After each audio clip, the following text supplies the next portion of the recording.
بسم الله الرحمن الرحيم الحمد لله رب العالمين وصلى الله وسلم على نبينا محمد وعلى آله وصحبه أجمعين أما بعد Cheikh al-Islam rahimahullah ta'ala a dit dans son livre Al-Qawa'id al-Arba' Bismillahir Rahmanir Rahim, j'implore Allah, le généreux, le Seigneur du trône immense, qu'il te prenne sous sa protection ici-bas comme dans l'au-delà, de te bénir où que tu sois, et de te placer au nombre de ceux qui, lorsqu'ils reçoivent une faveur, se montrent reconnaissants, lorsqu'ils sont éprouvés, font preuve de patience, et lorsqu'ils commettent un péché, implorent le pardon d'Allah, car ces trois qualités sont les clés du bonheur. Cheikh Najmi rahimahullah ta'ala de dire en commentaire, louange à Allah, Seigneur des mondes, et que les éloges d'Allah et son salut soient sur notre prophète Mohammed sallallahu alayhi wa sallam, sur sa famille et ses compagnons. Au cours du XIIe siècle de l'Hégire, Allah a donc envoyé aux hommes le Cheikh Mohammed ibn Abdel Wahhab, qui lança dans le Najd son appel à l'affirmation de l'unicité d'Allah, At-Tawhid, et à qui Allah dessina la victoire après un combat long et acharné.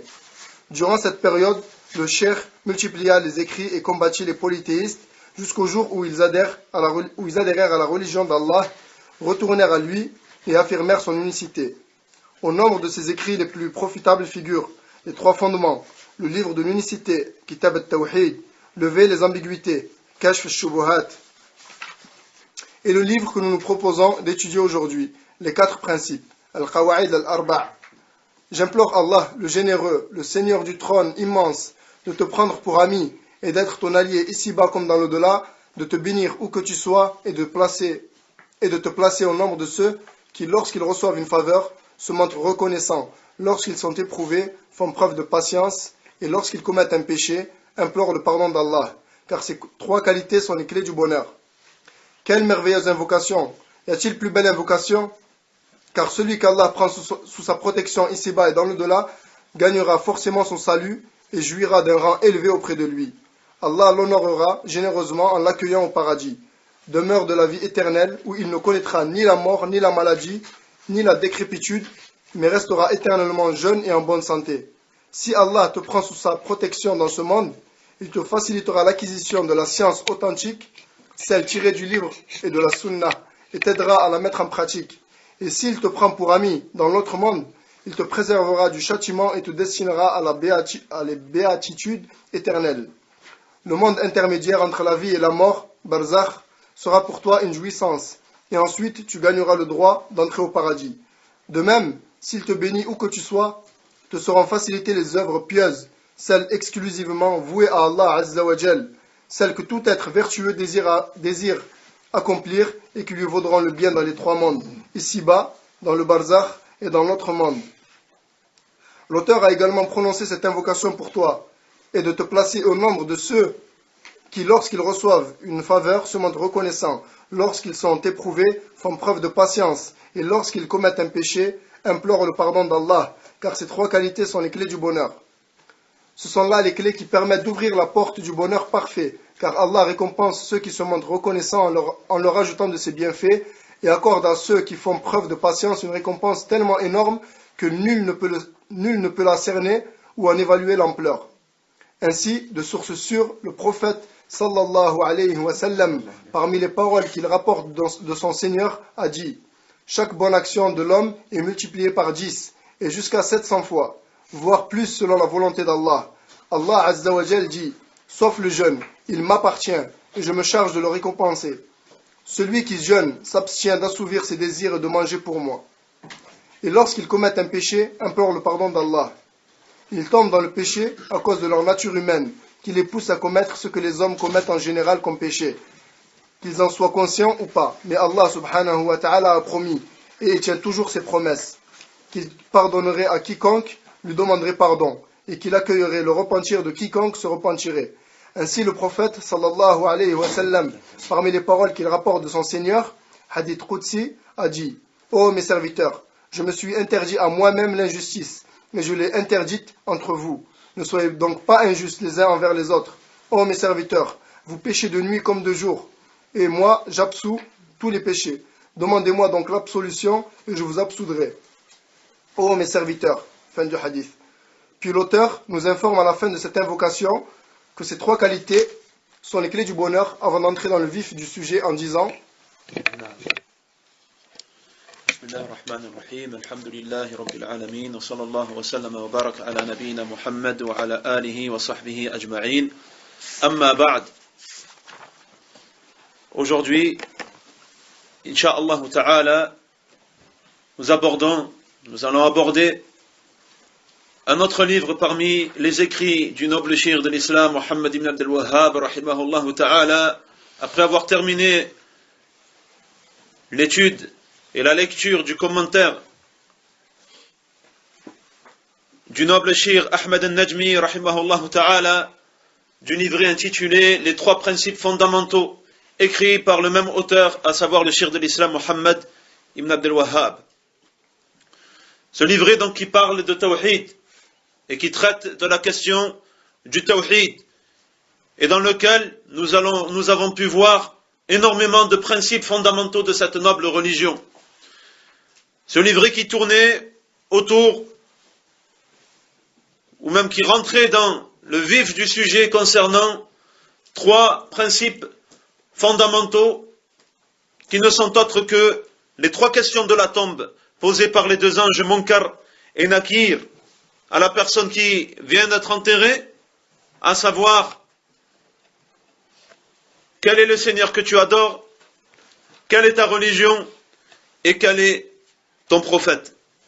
Et aujourd'hui donc nous abordons ce livre, à savoir les 4 règles. Ces 4 règles qui te permettent de connaître ce qu'est le polythéisme et également ce qu'est son inverse, à savoir le monothéisme, qui est le plus éminent des ordres qu'Allah subhanahu wa ta'ala ait donné à ses serviteurs, comme nous avons pu le voir à plusieurs reprises. Étant donné que tu ne pourras connaître réellement le monothéisme, à savoir le tawhid, que lorsque tu connaîtras ce qu'est le shirk, le polythéisme. Étant donné que ces deux choses-là vont ensemble, et que tu ne pourras pas connaître réellement ce qu'est le monothéisme, le tawhid, tant que tu n'auras pas connu ce qu'est son inverse, afin de ne pas y tomber, et afin de connaître la perfection de l'unicité d'Allah subhanahu wa ta'ala, et le caractère impératif d'unifier Allah subhanahu wa ta'ala dans son adoration. L'auteur, que nous avions brièvement présenté, a écrit de nombreux livres dans ce domaine-là. Parmi ces livres-là, le commentateur, rahimahullah ta'ala, en a cité certains. Il a cité donc les 3 fondements que nous connaissons désormais, ainsi que le livre de l'unicité, Kitab al-Tawhid, de même que Kashf al-Shubuhat, lever les ambiguïtés, c'est-à-dire des ambiguïtés liées au Tawhid et à son inverse, le Shirk.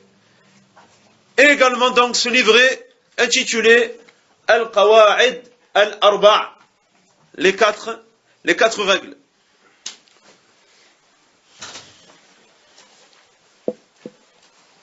Et il a introduit son sujet par une invocation. Ce qui te montre la compassion que l'auteur a pour toi, ô musulman. La compassion qu'il a pour le lecteur, celui qui va être amené à le lire. Étant donné qu'il a dit, j'implore Allah, le généreux, le Seigneur du trône immense, donc il a commencé par les éloges, par adresser les éloges à Allah subhanahu wa ta'ala, de te prendre pour ami et d'être ton allié ici-bas, comme dans l'au-delà, de te bénir où que tu sois, et de te placer au nombre de ceux qui, lorsqu'ils reçoivent une faveur, se montrent reconnaissants, lorsqu'ils sont éprouvés, font preuve de patience, et lorsqu'ils commettent un péché, implorent le pardon d'Allah, car ces 3 qualités sont les clés du bonheur. Et c'est comme s'il avait considéré ici l'état du monothéiste. Étant donné que le monothéiste, il est dans un énorme bienfait qu'Allah subhanahu wa ta'ala lui a procuré.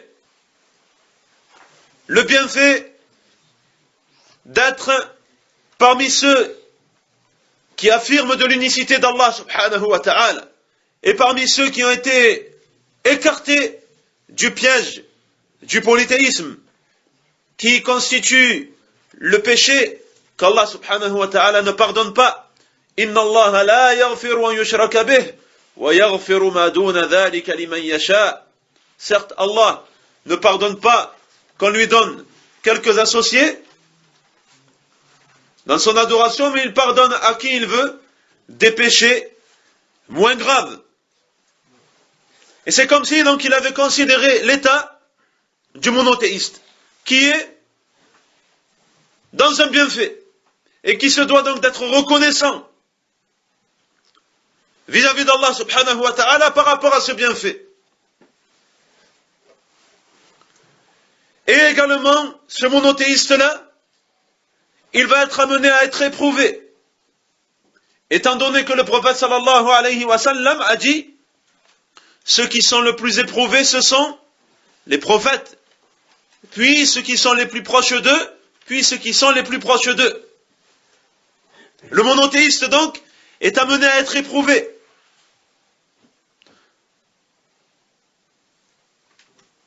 Et il va falloir qu'il fasse preuve face à cela de patience et d'endurance. Et il va être amené également à commettre des péchés. Yarhamukallah, étant donné que c'est là quelque chose d'inhérent à l'être humain, le fait de commettre des péchés, et qu'à partir de ce moment-là, il lui faudra demander à Allah subhanahu wa ta'ala le pardon.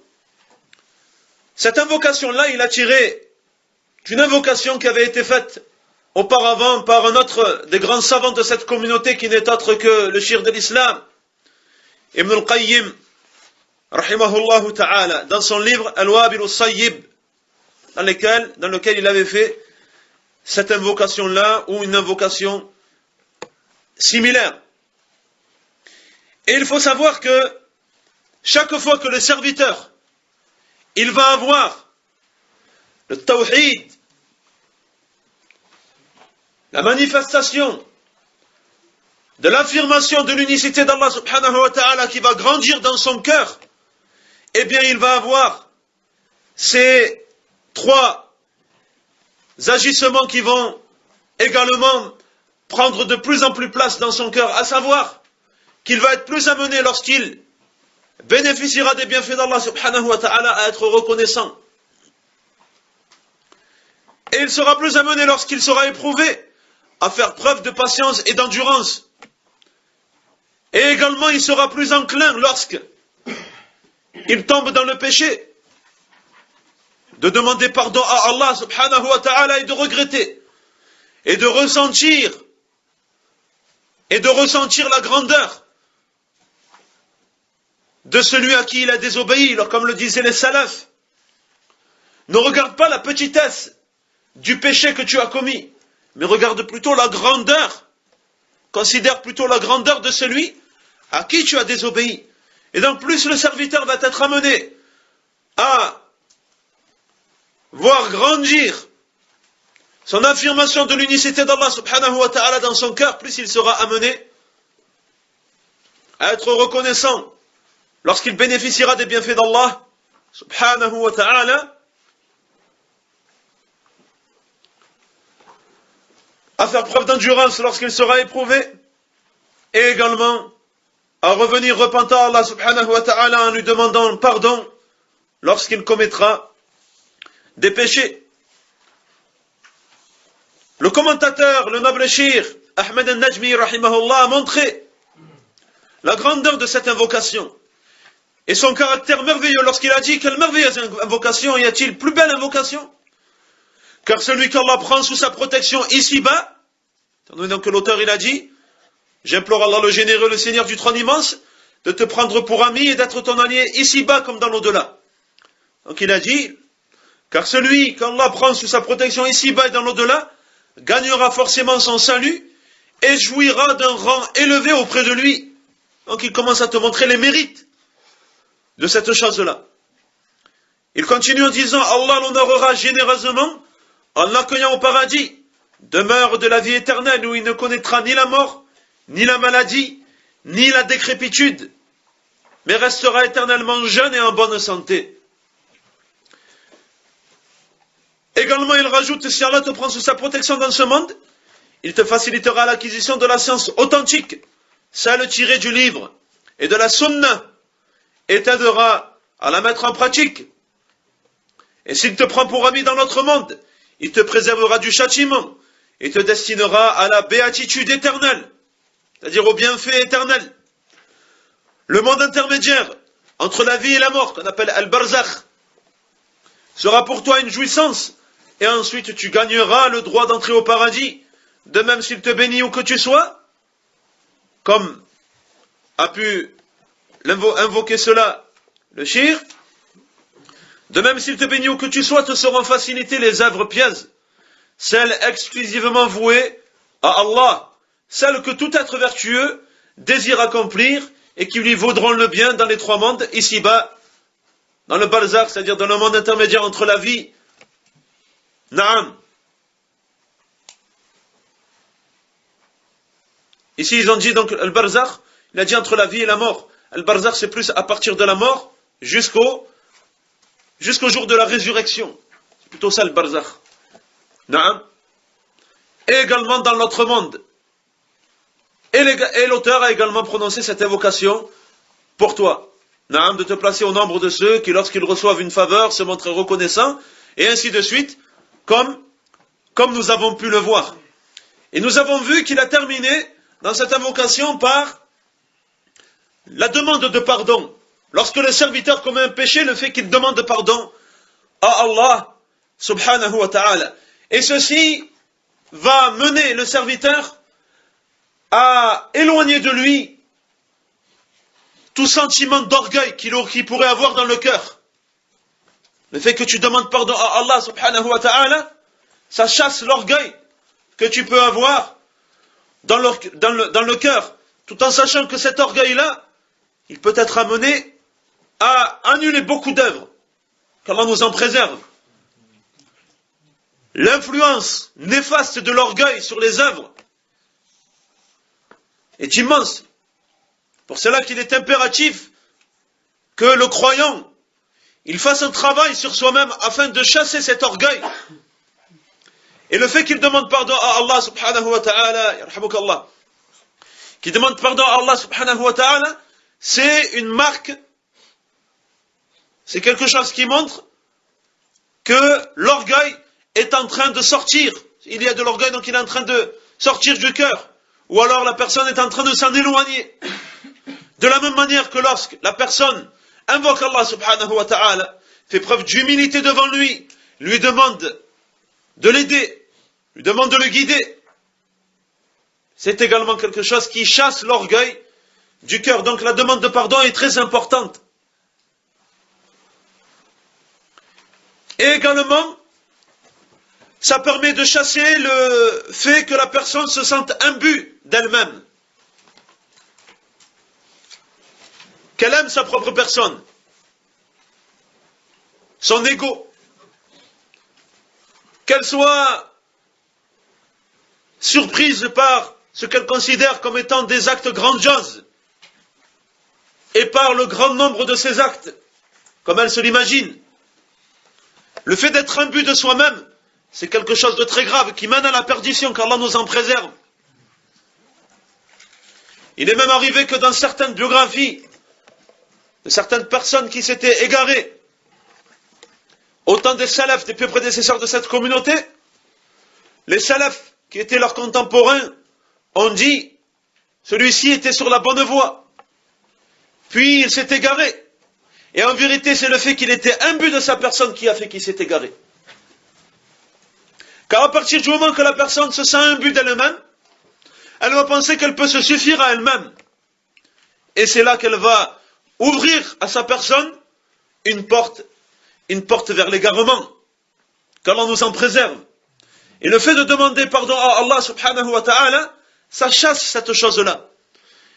Il incombe donc au serviteur de multiplier les demandes de pardon à Allah subhanahu wa ta'ala. Et comme nous l'avons dit, c'est comme si l'auteur il avait considéré l'état du monothéiste. effet, il peut arriver que la personne estime, qu'elle concrétise. En apparence, elle est sur le droit chemin. Elle estime concrétiser son affirmation de l'unicité d'Allah subhanahu wa ta'ala, concrétiser le tawhid. Il peut arriver que la personne estime qu'elle est arrivée à destination du fait qu'elle est sur la voie des pieux prédécesseurs de cette communauté. Mais qu'en vérité, dans son cœur,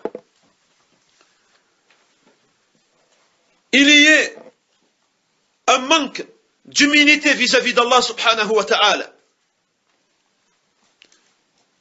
Ou qu'il y ait dans son cœur de l'autosuffisance qui fait qu'elle n'est pas assez humble face à Allah subhanahu wa ta'ala. Et que ce mauvais sentiment qui est dans le cœur soit une cause du fait que l'œuvre ne soit pas acceptée.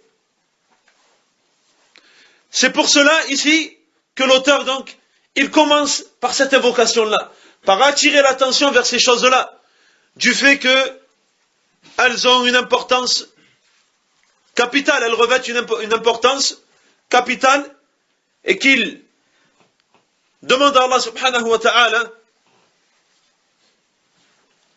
de prendre le serviteur sous sa protection et également de le compter parmi ceux qui sont reconnaissants lorsqu'ils reçoivent des faveurs, qui font preuve d'endurance lorsqu'ils sont éprouvés et qui implorent le pardon d'Allah lorsqu'ils commettent un péché. Puis il a dit, car ces trois qualités sont les clés du bonheur, c'est-à-dire les clés du bonheur ici-bas et également dans l'au-delà.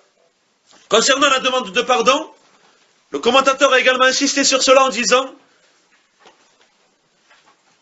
en commentaire de « Et lorsqu'ils commettent un péché, implorent le pardon d'Allah », il a dit « Ils tombent dans le péché à cause de leur nature humaine, qui les pousse à commettre ce que les hommes commettent en général comme péché, qu'ils en soient conscients ou pas. Mais Allah subhanahu wa ta'ala a promis, et il tient toujours ses promesses, qu'il pardonnerait à quiconque lui demanderait pardon, et qu'il accueillerait le repentir de quiconque se repentirait. » Ainsi le prophète sallallahu alayhi wa sallam, parmi les paroles qu'il rapporte de son Seigneur, ce qu'on appelle donc un hadith qudsi, a dit « Ô mes serviteurs, je me suis interdit à moi-même l'injustice et je l'interdis entre vous. Ne soyez donc pas injustes les uns envers les autres. Ô mes serviteurs, vous commettez des péchés de nuit comme de jour et moi j'absous tous les péchés. Demandez-moi donc l'absolution et je vous absoudrai, c'est-à-dire je vous pardonnerai. » Tu remarques donc ici l'étendue du pardon d'Allah subhanahu wa ta'ala, et qu'il convient donc de demander pardon à Allah subhanahu wa ta'ala. Il convient donc d'insister sur cela. L'imam al-Hassan al-Basri rahimahullah ta'ala disait, multipliez les demandes de pardon à Allah subhanahu wa ta'ala. Lorsque vous êtes seul, lorsque vous êtes en public, lorsque vous êtes en train de manger, et dans l'ensemble de vos situations, car vous ne savez pas quand c'est que le pardon d'Allah subhanahu wa ta'ala va descendre sur vous. Le prophète sallallahu alayhi wa sallam demandait abondamment pardon à Allah subhanahu wa ta'ala et se repentait abondamment en lui, alors que ses péchés antérieurs et ceux qui étaient à venir lui avaient été pardonnés. Qu'en est-il de nous donc, qui péchons de nuit comme de jour? Il est donc important de bien méditer sur cela, de faire notre examen de conscience, afin de nous réformer à ce niveau-là, na'am, en espérant qu'Allah subhanahu wa ta'ala nous compte parmi ces gens-là. Tu peux voir également, après avoir lu ce bref passage, la fausseté de ceux qui prétendent, ou des propos de ceux qui prétendent, que les livres du dogme qui expliquent la croyance islamique sont fades, ou qu'ils ne contiennent aucune éducation spirituelle. Et c'est là une parole nulle et non avenue, qui en vérité revient à critiquer les textes du Coran et de la Sunna, desquels sont tirés ces livres-là. Walhamdulillah. نعم. Cheikh rahimahullah ta'ala, Mohammed ibn Abdul Wahhab, dire: sache qu'Allah t'indique la voie de son obéissance, que la religion d'Ibrahim, al-Hanifiyya, consiste à adorer Allah seul en lui vouant un culte exclusif et sincère, conformément aux paroles du Très-Haut. وَمَا خَلَقْتُ الْجِنَّ وَالْإِنسَ إِلَّا لِيَعْبُدُونَ. Et je n'ai créé les djinns et les hommes que pour qu'ils m'adorent. Cheikh Najmi rahimahullah ta'ala de dire en commentaire: telle est donc l'adoration digne de ce nom, celle grâce à laquelle l'adorateur d'Allah obtient une récompense abondante et un bien immense. Quant à celui dont le culte n'est pas pur, littéralement celui qui mélange, puisqu'il adore à la fois Allah et d'autres que lui, son adoration ne peut être considérée comme étant vouée à Allah. Ainsi, parmi les paroles qu'il rapporte de son Seigneur, le prophète sallallahu alayhi wa sallam a dit: Allah le Très-Haut dit: je suis celui qui se passe le plus d'associés. Celui donc qui accomplit un acte dans lequel il m'associe à un autre que moi, je l'abandonne lui et son association. Shirk. Fin du hadith. Puis pour preuve de ce qu'il avance, il cita les paroles d'Allah subhanahu wa ta'ala: et je n'ai créé les djinns et les hommes que pour qu'ils m'adorent. De ce verset, l'on déduit que les djinns et les hommes n'ont été créés que pour l'adoration d'Allah. Allah a donc créé ses serviteurs afin qu'ils l'adorent. Il leur a promis son pardon et le paradis s'il lui voue leur culte, comme l'indique le hadith rapporté par Mu'adh ibn Jabal, selon qui le prophète sallallahu alayhi wa sallam lui a dit: ô Mu'adh, connais-tu le droit d'Allah sur ses serviteurs et le droit de ses serviteurs sur lui? Je répondis: Allah et son messager le savent mieux. Il dit: le droit d'Allah sur ses serviteurs est qu'il l'adore sans rien lui associer dans son adoration, et le droit de ses serviteurs sur lui est qu'il ne châtie pas celui qui ne lui attribue aucun associé. Je demandai: ô messager d'Allah, puis-je en annoncer la nouvelle aux gens? Non, répondit-il, car ils se reposeraient sur cela et cesseraient d'œuvrer. Fin du hadith. Ce verset, c'est-à-dire le verset: et je n'ai créé les djinns et les hommes que pour qu'ils m'adorent, prouve clairement qu'Allah a créé les djinns et les hommes avec un dessein, les éprouver en leur imposant des commandements et des interdits, et par d'autres moyens destinés à les détourner de l'obéissance à Allah subhanahu wa ta'ala. Celui sur qui ces moyens produisent leurs effets et qui délaisse l'adoration d'Allah sera du nombre des perdants, alors que celui qui se consacre à l'adoration de son Seigneur, sans oublier de prendre de ce monde ce qui l'aidera à accomplir ses obligations religieuses, il gagnera son salut. Non, ici, à accomplir ses obligations religieuses, en vérité, ce qui correspond le plus au texte original en arabe serait de dire ce qui l'aidera à atteindre ce qu'il recherche. Non. Je me permets donc d'apporter cette correction-là, étant donné que ce n'est pas restreint, d'après ce que j'ai compris, wallahu a'lam, Allah est plus savant, ce n'est pas restreint donc aux obligations religieuses ou au domaine religieux. Naam. Sans oublier de prendre de ce monde ce qui l'aidera à accomplir ses obligations religieuses, donc on dira plutôt, sans oublier de prendre de ce monde ce qui l'aidera à atteindre ce qu'il recherche. Que ça fasse partie de ce qui lui est demandé religieusement, mais également les responsabilités qu'il a, qui sont liées à la vie de tous les jours. Même si en vérité on peut considérer que ces choses-là relèvent des obligations religieuses, mais pour être plus fidèle au texte original, on dira plus atteindre ce qu'il recherche. Wallahu a'lam, Allah subhanahu wa ta'ala est plus savant. Naam. Donc ici, dans ce passage,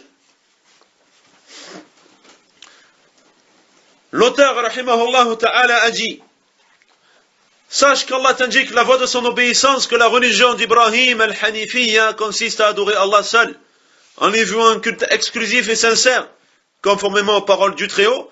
وَمَا خَلَقْتُ الْجِنَّ وَالْإِنسَ إِلَّا لِيَعْبُدُونَ. Et je n'ai créé les djinns et les hommes que pour qu'ils m'adorent. Ce passage-là, il constitue une introduction au sujet, aux 4 règles que nous allons aborder, bi'idhnillah. Et cette introduction-là, elle a pour but de te montrer l'importance d'une part de l'unicité d'Allah subhanahu wa ta'ala et du fait d'affirmer cette unicité-là,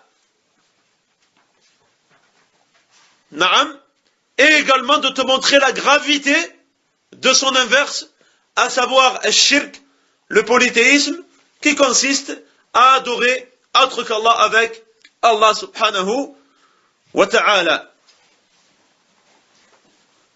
L'auteur donc qui a parlé de Al-Hanifiyya, qui est la religion d'Ibrahim, qui consiste à adorer Allah seul en lui vouant un culte exclusif et sincère.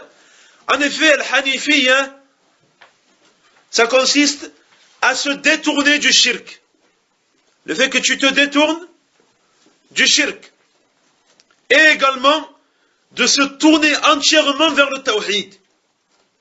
Donc d'une part, tu te détournes du shirk, l'adoration d'autre qu'Allah, subhanahu wa ta'ala,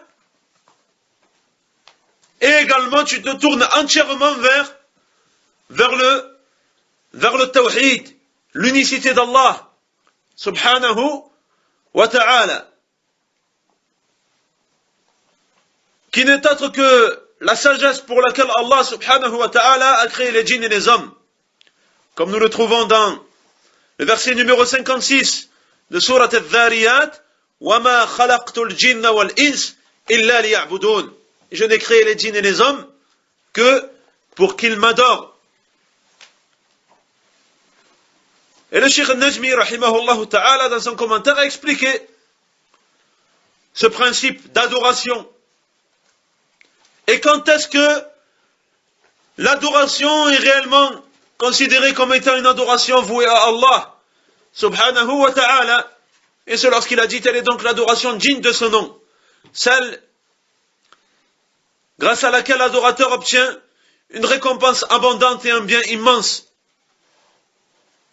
Quant à celui dont le culte n'est pas pur, puisqu'il adore à la fois Allah et d'autres que lui, son adoration ne peut être considérée comme étant vouée à Allah. Ainsi, parmi les paroles qu'il rapporte de son Seigneur, le prophète sallallahu alayhi wa sallam a dit, Allah le Très-Haut dit, je suis celui qui se passe le plus associé. Celui donc qui accomplit un acte dans lequel il m'associe à un autre que moi, je l'abandonne lui et son association. Puis il a cité donc le verset de Surat Al-Dhariyat qui contient donc la sagesse qui réside dans la création des djinns et des hommes.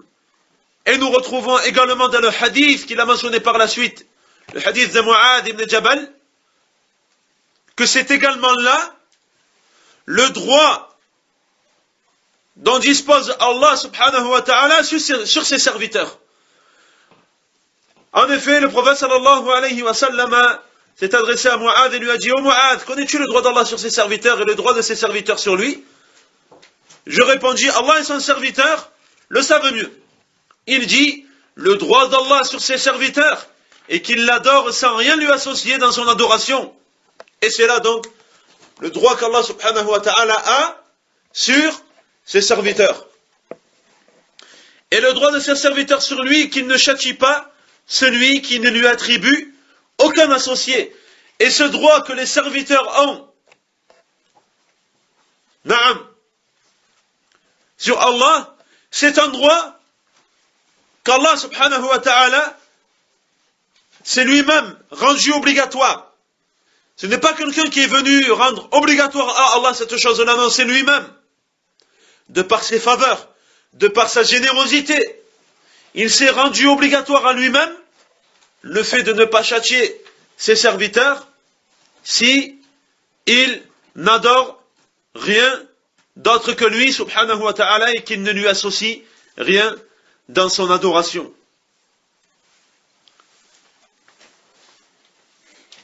Naam. Et c'est là, comme l'a expliqué le Cheikh par la suite, dans son commentaire, rahimahullah ta'ala, c'est là également le sujet de l'épreuve dans laquelle sont les djinns et les hommes.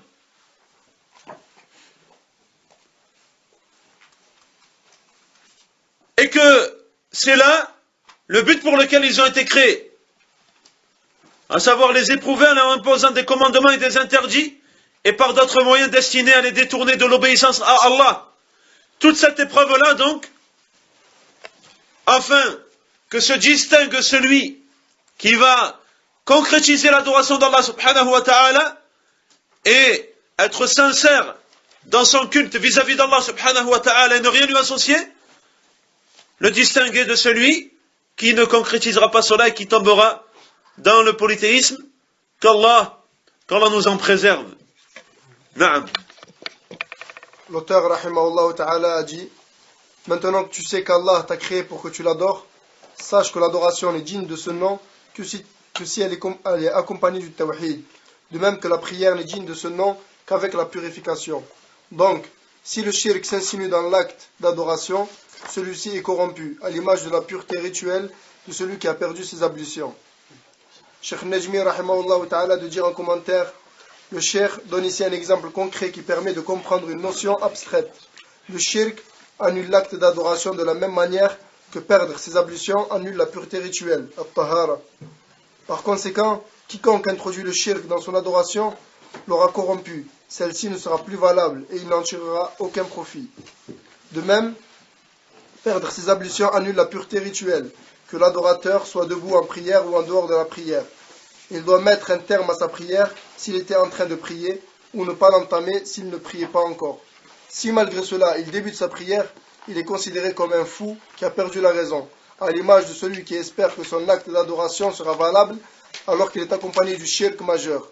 Et combien de versets coraniques témoignent de cela? Allah Azza wa Jal dit: Inna Allah la yaghfiru an yushraka bih wa yaghfiru ma duna dhalika liman yasha. وَمَنْ يُشْرِكْ بِاللَّهِ فَقَدْ افْتَرَى إِثْمًا عَظِيمًا. En vérité, Allah ne pardonne pas qu'on lui associe quoi que ce soit dans son adoration, mais il pardonne à qui il veut des péchés moins graves. Et par la bouche de Isa, fils de Maryam, il dit: Ya bani Israël a'budu rabbi, Ya bani Israël a'budu Allah rabbi wa rabbakum. إنه من يشرك بالله فقد حرم الله عليه الجنة ومأواه النار وما للظالمين من أنصار. Ô fils d'Israël, adorez Allah, mon Seigneur et votre Seigneur. Allah interdit le paradis à quiconque attribue des associés à Allah, et son refuge sera le feu. Et pour les injustes, il n'y aura pas de défenseur. Et Allah dit à son prophète Muhammad sallallahu alayhi wa sallam: وَلَقَدْ أُوحِيَ إِلَيْكَ وَإِلَى الَّذِينَ مِنْ قَبْلِكَ لَإِنْ أَشْرَكْتَ لَيَحْبَطَنَّ عَمَلُكَ وَلَتَكُونَنَّ مِنَ الْخَاسِرِينَ. En effet, il t'a été révélé, ainsi qu'à ceux qui t'ont précédé, si tu donnes des associés à Allah, ton œuvre sera assurément vaine, et tu seras très certainement du nombre des perdants. Et après avoir mentionné les prophètes dans la sourate, les bestiaux, Allah Azza wa Jal dit: ذَلِكَ هُدَى اللَّهِ يَهْدِي بِهِ مَنْ يَشَاءُ مِنْ عِبَادِهِ وَلَوْ أَشْرَكُوا لَحَبِطَ عَنْهُمْ مَا كَانُوا يَعْمَلُونَ. Telle est la direction, Huda, d'Allah, par laquelle il guide qui il veut parmi ses serviteurs. Mais s'ils avaient attribué des associés à Allah, alors toutes leurs œuvres auraient été vaines. Naam. Ici l'auteur, rahimahullah ta'ala, continue en disant: maintenant que tu sais qu'Allah t'a créé pour que tu l'adores, sache que l'adoration n'est digne de ce nom que si elle est accompagnée de tawhid. De même que la prière n'est digne de ce nom qu'avec la purification. Donc, si le shirk s'insinue dans l'acte d'adoration, celui-ci est corrompu, à l'image de la pureté rituelle de celui qui a perdu ses ablutions. Ici, donc, l'auteur t'a cité une image, il a donné une image, afin de simplifier la compréhension de ce point, à savoir le fait que le polythéisme, le shirk, lorsqu'il s'insinue dans l'acte d'adoration, alors il corrompt cet acte d'adoration et il le rend nul. Pour te faire comprendre cette chose-là, il a donc cité une image. L'image de la prière, qui ne sera considérée comme une prière valide que si elle est accompagnée de purification. Et que si la personne donc s'est préalablement purifiée, et qu'également donc elle est restée dans cet état de purification jusqu'à la fin de sa prière. Là donc c'est la même chose. Si ce n'est que le cas du tawhid avec le polythéisme, il est en vérité bien plus grand que le cas de la prière avec la purification. Étant donné que, comme le commentateur rahimahullah ta'ala l'a dit, l'acte d'adoration, il ne peut être valable alors qu'il est accompagné du shirk majeur. Puis il a cité de nombreux versets qui te montrent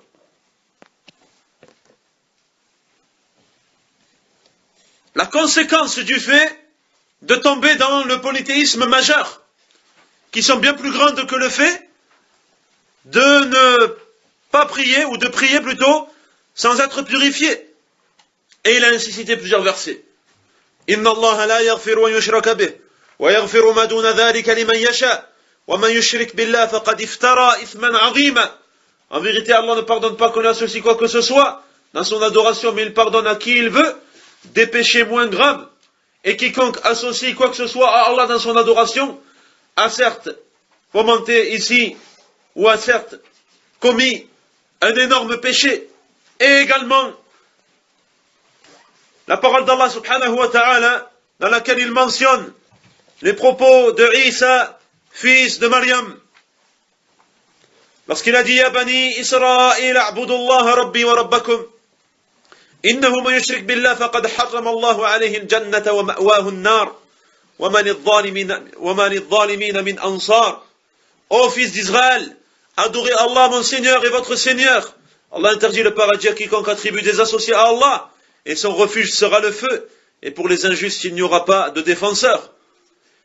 Et également la parole d'Allah subhanahu wa ta'ala, cette fois-ci dans Surat Az-Zumar, lorsqu'il s'est adressé à son prophète sallallahu alayhi wa sallam, وَلَقَدْ أُوحِيَ إِلَيْكَ وَإِلَى الَّذِينَ مِنْ قَبْلِكَ لَئِنْ أَشْرَكْتَ لَيَحْبَطَنَّ عَمَلُكَ وَلَتَكُونَنَّ مِنَ الْخَاسِرِينَ. En effet, il t'a été révélé, ainsi qu'à ceux qui t'ont précédé, si tu donnes des associés à Allah, ton œuvre sera assurément vaine et tu seras très certainement du nombre des perdants. Et également le verset dans Surat Al-An'am, les bestiaux,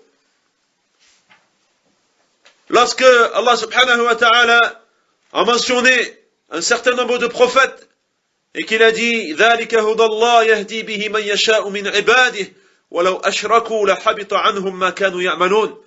Telle est la direction d'Allah par laquelle il guide qui il veut vers parmi ses serviteurs. Mais s'ils avaient attribué des associés à Allah, alors toutes leurs œuvres auraient été vaines.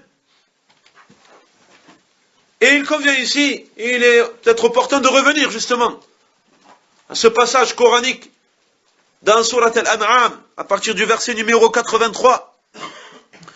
Parce qu'Allah subhanahu wa ta'ala dit وَتِلْكَ حُجَّتُنَا آتَيْنَاهَا إِبْرَاهِيمَ عَلَى قَوْمِهِ نَرْفَعُ دَرَجَاتٍ مَّن نَّشَاءُ إِنَّ رَبَّكَ حَكِيمٌ عَلِيمٌ وَوَهَبْنَا لَهُ إِسْحَاقَ وَيَعْقُوبَ كُلًّا هَدَيْنَا وَنُوحًا هَدَيْنَا مِن قَبْلُ وَمِن ذُرِّيَّتِهِ دَاوُودَ وَسُلَيْمَانَ وَأَيُّوبَ وَيُوسُفَ وَمُوسَى وَهَارُونَ وَكَذَلِكَ نَجْزِي الْمُحْسِنِينَ وَزَكَرِيَّا وَيَحْيَى وَعِيسَى وَإِلْيَاسَ كُلٌّ مِّنَ الصَّالِحِينَ وإسماعيل واليسع ويونس ولوطا وكلا فضلنا على العالمين ومن آبائهم وذرياتهم وإخوانهم واجتبيناهم وهديناهم إلى صراط مستقيم ذلك هدى الله يهدي به من يشاء من عباده ولو أشركوا لحبط عنهم ما كانوا يعملون أولئك الذين آتيناهم الكتاب والحكم والنبوة فإن يكفر بها هؤلاء فقد وكلنا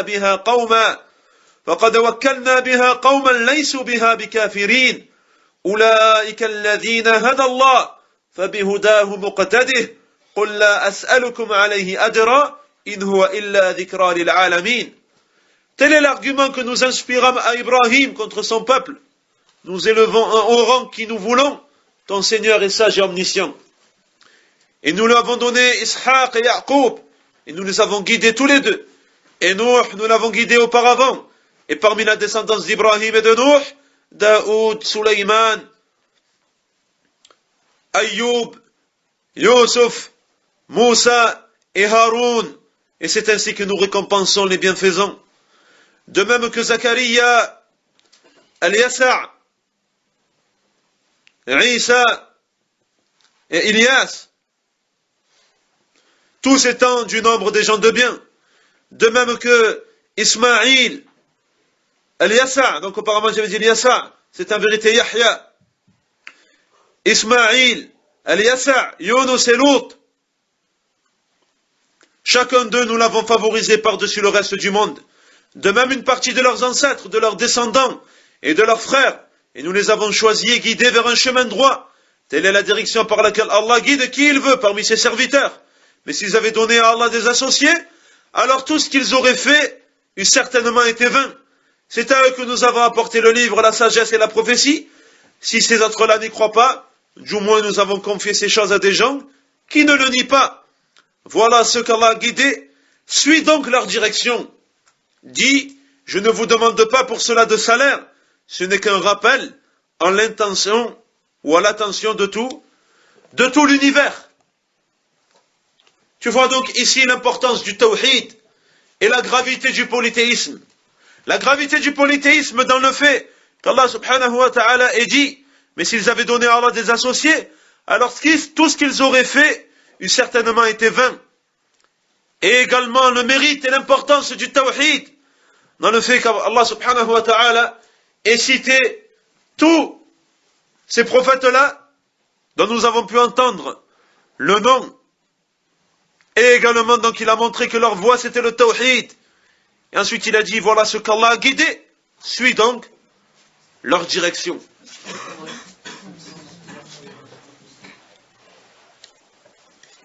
Naam. L'auteur, rahimahullah ta'ala, a dit, puisque tu sais que le shirk corrompt l'acte d'adoration lorsqu'il se mêle à lui, qu'il rend les œuvres vaines et qu'il vaudra à son auteur l'enfer pour l'éternité, tu auras compris qu'il s'agit là de la chose la plus importante qu'il t'est demandé de connaître, en espérant qu'Allah te sauvera de ce piège que constitue le shirk dont le Très-Haut dit Inna Allah la yaghfiru an yushraka bih wa yaghfiru ma duna dhalika liman yasha wa man yushrik billahi faqad iftara ithman 'azima. En vérité, Allah ne pardonne pas qu'on lui associe quoi que ce soit dans son adoration, mais il pardonne à qui il veut des péchés moins graves. Et ce par la connaissance de 4 principes qu'Allah a mentionné dans son livre. Le premier principe, sache que les mécréants que combattait le messager d'Allah sallallahu alayhi wa sallam reconnaissaient qu'Allah est le créateur qui dispense ses bienfaits aux hommes et dirige sa création. Pourtant, cette croyance ne faisait pas d'eux des musulmans, comme le prouvent les paroles du Très-Haut. قل من يرزقكم من السماء والأرض أم من يملك السمع والأبصار ومن يخرج الحي من الميت ويخرج الميت من الحي ومن يدبر الأمر فسيقولون الله فقل أفلا تتقون. Dis, qui donc vous procure la nourriture du ciel et de la terre? Non, ici on dira plutôt, au lieu de la nourriture, la subsistance. Étant donné que le verbe donc yarzuqukum, il renvoie donc au substantif na'am al-rizq, et que c'est la subsistance de manière générale. Et ça englobe à la fois la nourriture et autre que la nourriture, parmi ce qui fait partie de la subsistance. Donc on dira plutôt, qui donc vous procure la subsistance du ciel et de la terre? Na'am. Qui dispose de l'ouïe et de la vue, qui fait sortir le vivant du mort, qui fait sortir le mort du vivant, qui dirige toutes choses. Ils répondront, c'est Allah. Dis, ne le craindrez-vous donc pas? Cheikh Najimi rahimahullah ta'ala de dire en commentaire, selon ce principe, personne ne devient musulman par la simple affirmation de l'unicité d'Allah en tant que Seigneur, al-tawhid al-rububiyyah. Par conséquent, celui qui reconnaît Tawhid al-rububiyyah. C'est mudaf, mudaf ilayh. Donc il n'y aura pas de alif wal lam à al-tawhid. Donc tu diras tawhid al-rububiyyah, sans insister sur at-tawhid. Tu diras tawhid al-rububiyyah. Non. Par conséquent, celui qui reconnaît qu'Allah est le Seigneur de toutes choses, qu'il est le Créateur qui dispense ses bienfaits aux hommes et dirige ce monde, qu'il est celui qui fait vivre et qui fait mourir, qui décrète la bonne santé ou la maladie, qui rend riche ou pauvre, heureux ou malheureux, n'est pas pour autant un musulman. En effet, le messager d'Allah, sallallahu alayhi wa sallam, combattit les polythéistes. Il rendit leur sang licite, il s'empara de leurs biens en tant que butin, et il captura leurs femmes et leurs enfants. Pourtant, tous reconnaissaient qu'Allah est le Créateur qui dispense ses bienfaits aux hommes et dirige toutes choses dans sa création. Mais cette croyance ne leur fut d'aucune utilité car elles adoraient d'autres divinités avec Allah. Ne croyez pas à la mission prophétique de Muhammad sallallahu alayhi wa sallam, reniez la résurrection et ne croyez pas au Coran, prétendant qu'il s'agissait de sorcellerie ou de magie. Naam, ici, à la place de sorcellerie, on dira plutôt de divination. Al-kahana. Naam, c'est-à-dire de divination ou de magie. Pour être plus proche donc des propos du commentateur, rahimahullah ta'ala. Ainsi, quiconque croyait à l'une de ces choses ou à certaines d'entre elles, il reniait les autres. Il était donc considéré comme un mécréant dont le sang et les biens devenaient licites après que les preuves de sa mécréance lui avaient été exposées. Naam, ce passage-là, à partir de ainsi, quiconque croyait à l'une de ces choses ou à certaines d'entre elles, jusqu'à après que les preuves de sa mécréance lui avaient été exposées, je pense, wallahu a'lam, que il est bon d'apporter une rectification.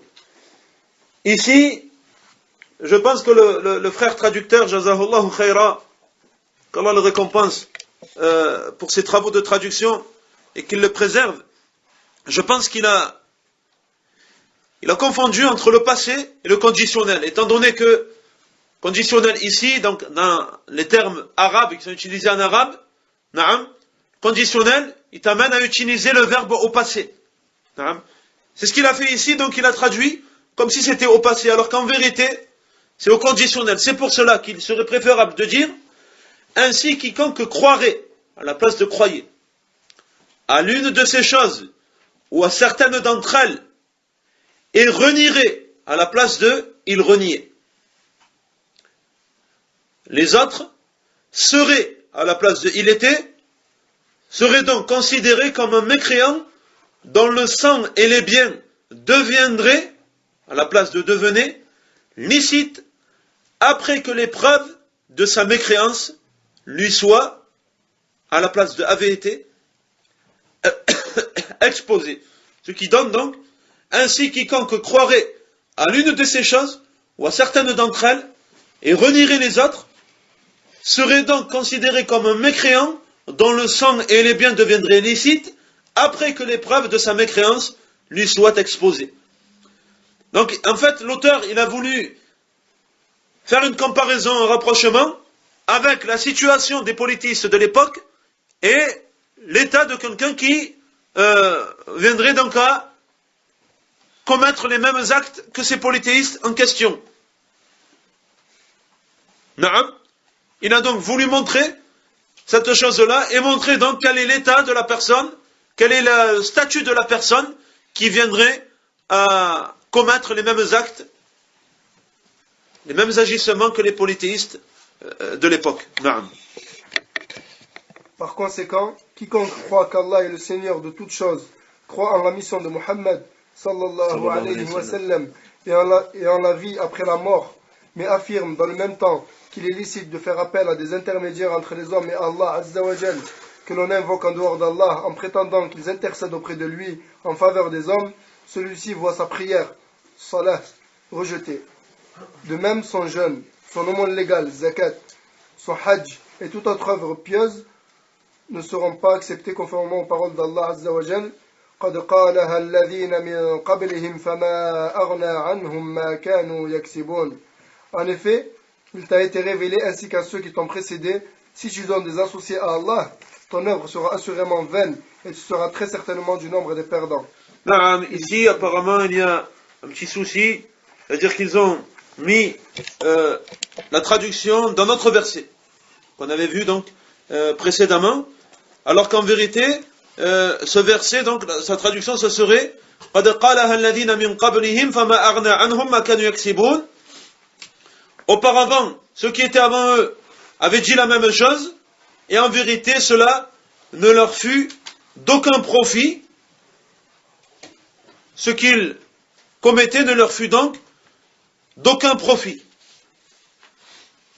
Naam, c'est une traduction vraiment approximative, et vous essayerez donc de revenir à la traduction qui est présente dans les traductions donc, qui sont répandues.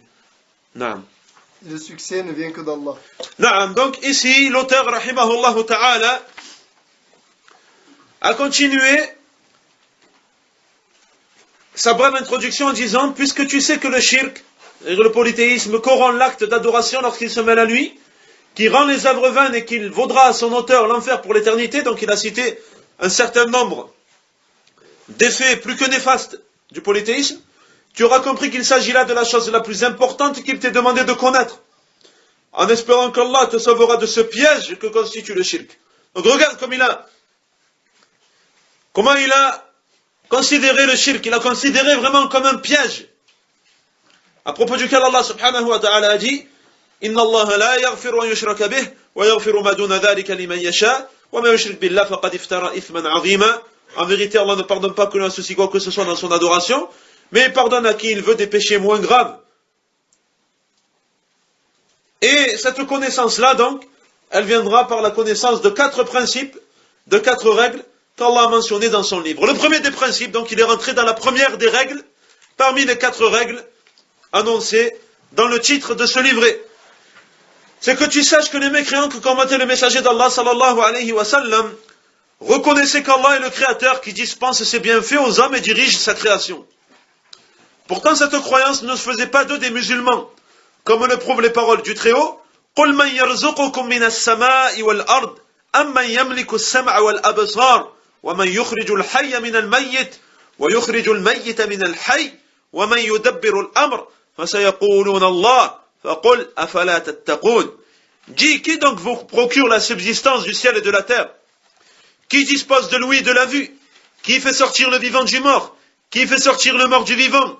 Qui dirige toutes choses? Ils répondront, c'est Allah. Dis, ne les craindrez-vous donc pas?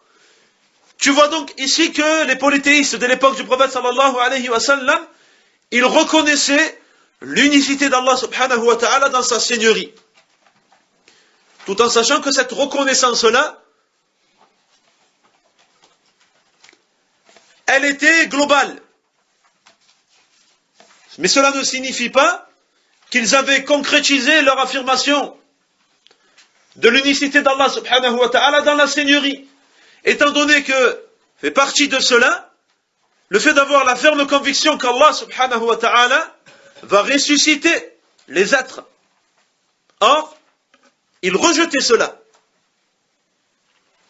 Et le fait qu'ils rejetaient cela, ça relève d'une énorme déficience dans la conviction qu'Allah subhanahu wa ta'ala est le seul et l'unique Seigneur de l'univers, a créé, a donné la vie, a donné la mort, a dirigé l'ensemble de sa création, a pourvoir en subsistance. Donc le fait qu'il reconnaissait cela, c'était de manière générale et globale.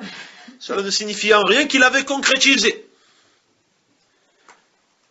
Mais ça te montre qu'en vérité, ce n'était pas là la chose à laquelle le prophète sallallahu alayhi wa sallam les appelait. Il ne les a pas appelés à cette chose-là, car cette chose-là, il la reconnaissait déjà. Mais il les a appelés à unifier Allah subhanahu wa ta'ala dans son adoration, en se basant justement sur cette vérité-là qu'ils reconnaissaient eux-mêmes, à savoir qu'Allah subhanahu wa ta'ala est unique dans sa seigneurie, a créé, a donné la vie, a donné la mort, a accordé la subsistance, a dirigé l'ensemble de sa création, a détenir la royauté, subhanahu wa ta'ala. Et le commentateur, rahimahullah ta'ala, est donc allé dans ce sens, en expliquant que la reconnaissance de l'unicité d'Allah subhanahu wa ta'ala dans sa seigneurie ne suffit pas, c'est quelque chose de très important. Tu ne peux pas t'en passer. Mais ça ne suffit pas, car ce qui est voulu, c'est le fait d'unifier Allah subhanahu wa ta'ala dans sa seigneurie, azza wa jal.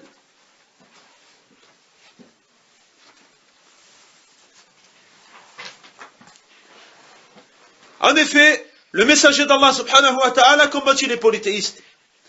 Il rendit leur sang licite, il s'empara de leurs biens. En tant que butin, il captura leurs femmes et leurs enfants. Pourtant, tous reconnaissaient qu'Allah est le créateur qui dispense ses bienfaits aux hommes et dirige toutes choses dans sa création. Ce qui te montre bien que ce n'est pas à cela qu'il les appelait. Et que cette chose-là n'a pas fait d'eux des musulmans.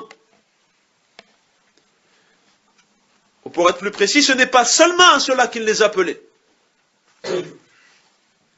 Et le fait qu'ils reconnaissaient cela, ça n'a pas fait d'eux des musulmans. Et cette seule croyance-là ne leur fut d'aucune utilité car ils adoraient d'autres divinités avec Allah subhanahu wa ta'ala. C'est là donc une première chose. Ils ne croyaient pas à la mission prophétique de Mohammed sallallahu alayhi wa sallam. C'est là une seconde chose. Ils reniaient la résurrection. C'est là une quatrième chose. Et ne croyaient pas au Coran. C'est là la quatrième. Prétendant qu'il s'agissait de divination ou de magie. C'est ainsi donc, comme on l'a vu, quiconque s'apparenterait à eux dans une ou plusieurs de ces choses-là, eh bien en vérité, il aurait le même statut. Cela te montre donc, en résumé, que le seul fait d'avoir la conviction qu'Allah subhanahu wa ta'ala est unique dans sa seigneurie ne suffit pas pour que la personne rentre dans l'islam. Et lorsque tu auras assimilé cette règle-là, tu te rendras compte de l'erreur de beaucoup de gens se réclamant de l'islam, expliquant l'unicité d'Allah subhanahu wa ta'ala par le simple fait d'avoir la conviction qu'Allah est unique dans sa seigneurie. C'est pour ça que tu trouves certains philosophes qui se réclament de l'islam, ou certains adeptes de la spéculation, certains rationalistes, expliquer donc le tawhid en disant qu'Allah subhanahu wa ta'ala est unique dans son être, il n'a pas d'égal, unique dans ses attributs, dans lesquels nul ne lui ressemble, et unique dans ses actes, dans lesquels il n'a pas d'associé. Tout cela, ce sont des choses vraies, véridiques. Cependant, ça ne sort pas de l'unicité d'Allah subhanahu wa ta'ala dans sa seigneurie, na'am, et ce n'est pas là ce qui est directement voulu par l'attestation La ilaha illallah. Nul Dieu ne mérite d'être adoré si ce n'est Allah. Et c'est ainsi donc qu'on a terminé cette première règle et sa brève explication. Et demain, incha'Allah ta'ala, nous continuerons et nous essaierons d'aborder les 3 prochaines règles en demandant à Allah subhanahu wa ta'ala de nous aider. Wallahu a'lam wa sallallahu wa sallam ala nabiyyina Muhammad wa ala alihi wa sahbihi ajma'in wa akhiru da'wana anil hamdulillahi rabbil alamin.